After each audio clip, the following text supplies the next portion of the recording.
Another update on the 65 Chevy pickup. It's got a stereo hooked up in it.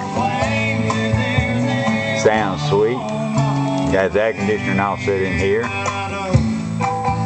Got all the dash finished except for his heater gauges. You got to set them in. Looking sweet. Got the new carpet in. It's coming out real pretty. Looks good. Got his console and all finished.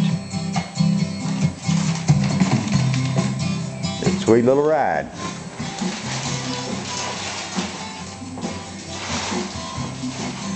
Seat belts are mounted. Won't have to worry about them hanging out the door either. And the carpet makes it. That's pretty. Well, enjoy the video. This is update. Next thing you're going to try to do is get this thing where you can drive it.